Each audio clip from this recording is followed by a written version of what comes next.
ఓం నమో వెంకటేశాయ. భారతదేశాన్ని కుదిపివేస్తున్నటువంటి cockroach Janata party సిజేపి kundali మొట్టమొదటిసారిగా నా వద్ద ఉంది.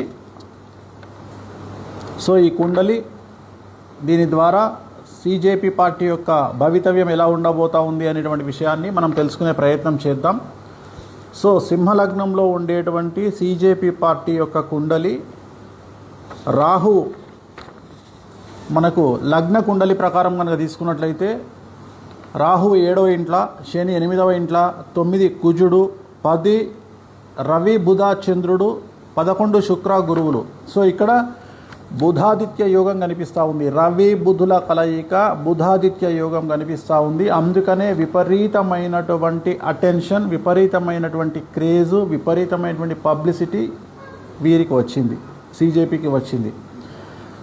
సో కాలసర్ప సహిత పూర్తి సంపూర్ణ కాలసర్ప సహిత రాజయోగంలో కనిపిస్తున్నటువంటి పార్టీ ఇది.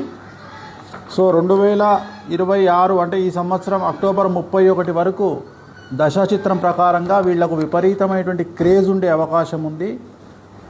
సో తదుపరి మరి ఒక రకమైనటువంటి క్రేజ్ వీళ్ళకు వచ్చేటువంటి అవకాశం కనిపిస్తూ ఉంది. ఒకవేళ రాశి చక్రాన్ని కనుక పరిశీలించినట్లయితే ముఖ్యంగా రాశి చక్రంలో 10వ ఇంట్లో రాహువు అనేటువంటిది చాలా విపరీత రాజయోగాన్ని సూచిస్తూ ఉన్నాడు. సో ఎంత రాజయోగం అంటే వీళ్లను అణిచివేయాలని చూస్తే రివర్స్ అవుతుంది వ్యవహారం. అందుకని వీళ్లను చాలా పద్ధతిగా అంటే కామ్గా వీళ్ళని సైలెంట్ చేయడానికి ప్రయత్నం చేయాలి. కానీ వీళ్ళతోని ఒక యుద్ధకరమైనటువంటి వాతావరణంలో వీళ్ళని హ్యాండిల్ చేయడం కష్టం. వీళ్ళను ఏమంటారు, ప్రేమతో లాలించవచ్చు, కానీ వీళ్ళను అగ్రెసివ్గా హ్యాండిల్ చేయలేం. కారణం రాశి చక్రంలో రాహు 10వ ఇంట్లో ఉన్నాడు, శని 11వ ఇంట్లో ఉన్నాడు, 12వ ఇంట్లో కుజుడు ఉన్నాడు. సో కుజుడు 12వ ఇంట్లో ఉంటే ఏమవుతుంది బేసిక్గా అంటే ఎక్కువగా యాంగ్జైటీ ఉంటుంది. అంటే ఏమంటారు, ఒక రకమైనటువంటి టెంపర్తనం అంటాం కదా, అంటే తొందరపాటు, వీళ్ళల్లో కొద్దిగా తొందరపాటు ఎక్కువగా ఉండే అవకాశం ఉంది. సో జాతకరీత్యా కనుక తీసుకున్నట్లయితే ఇప్పుడు వీళ్ళు చేసేటువంటి డిమాండు ధర్మేంద్ర ప్రధాన్ మినిస్టర్ రాజీనామా చేయాలి. 100కి 100% ధర్మేంద్ర ప్రధాన్ రాజీనామా చేసే అవకాశం ఉంది. నేను ఈ వీడియో పెట్టే సమయానికి ఇంకా కన్ఫామ్ కాలేదు, కేంద్రం ఒప్పుకోలేదు. కానీ నేను చెప్తా ఉన్నా ధర్మేంద్ర ప్రధాన్ రాజీనామా చేసే అవకాశం 100కి 100% ఉంది. కాకపోతే అది ఈ విషయంలో చేస్తారా అంటే నీటు పేపర్ విషయంలో చేస్తారా లేకపోతే వేరే విషయంలో చేయిస్తారా నాకు తెలియదు. కానీ ధర్మేంద్ర ప్రధాన్ గారు ఖచ్చితంగా మినిస్టర్ రాజీనామా చేస్తారు. అలాగే సిజేపీ పార్టీకి సంబంధించిన ముఖ్యులు ఒక 3 తర్వాత సమయంలో కాలంలో జైలుకు వెళ్ళేటువంటి అవకాశాలు కనిపిస్తూ ఉన్నాయి. అలాగే ఈ పార్టీని కనుక తీసుకున్నట్లయితే ఈ సిజేపీ అనేటువంటి వ్యవస్థకు సంబంధించి ధర్మానికి, హిందూ ధర్మానికి, హిందూ శాస్త్రానికి కొద్దిగా వ్యతిరేకమైనటువంటి దిశలో వీళ్ళు వెళ్ళేటువంటి అవకాశం ఉంది.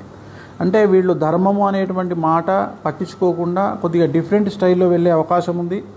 ముఖ్యమైన విషయం ఏంటంటే ఈ పార్టీ వల్ల 100కి 90% డ్యామేజ్ జరగబోయేటువంటి పార్టీ బీజేపీ అని నిక్కచ్చిగా చెప్పుకోవచ్చు. ఎందుకంటే ఈ సిజేపీ పార్టీకి సంబంధించినటువంటి రాశి చక్రమైన లగ్న చక్రమైన ఏది తీసుకున్నా నరేంద్ర మోడీ గారి జాతకం వీరితోటి షష్టాష్టకాలైనాయి. అలాగే భారతీయ జనతా పార్టీ యొక్క కాంబినేషన్ కూడా షష్టాష్టకాలైనాయి. సో దీనివల్ల చాలా ఎక్కువగా బీజేపీ పార్టీకి మాత్రమే సమస్యలు వచ్చేటువంటి అవకాశం ఉంది. సో ఖచ్చితంగా రాబోయే కాలంలో భారతదేశములో ఎవరు ఊహించినటువంటి స్థితికి ఒక పార్టీని గద్దెను ఎక్కించాలన్నా, కేంద్రంలో ఒక పార్టీని గద్దె దించాలన్నా ఖచ్చితంగా సిజేపీ పార్టీ 100కి 60% ఇన్ఫ్లుయెన్స్ చేయబోతుంది అని చెప్పడంలో ఎటువంటి అనుమానము లేదు. ఓం నమో వెంకటేశాయ.